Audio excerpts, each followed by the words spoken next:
So I want to kind of get into a little bit about the technology and what's going on in the industry, and just kind of a brief intro. What exactly is face recognition? Yeah, it's a great question.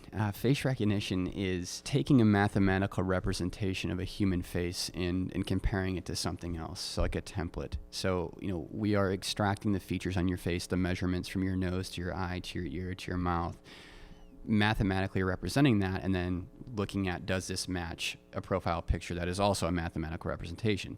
So you're really not matching two images, you're matching two sets of unique numbers.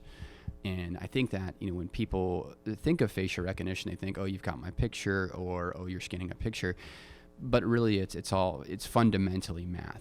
It's the geometry of the face. So you're taking that picture and turning it into essentially a giant equation which represents that face. Yes, correct. And are these equations diverse amongst everyone has their own way of creating these equations? Right. So every company has a proprietary way or a unique way of creating facial recognition templates. So if you were to take a facial recognition template built on Trueface and then you took try to run it through Amazon's recognition software, it will not work. It would be a complete error. It's done two very different ways, so you cannot transfer those templates across.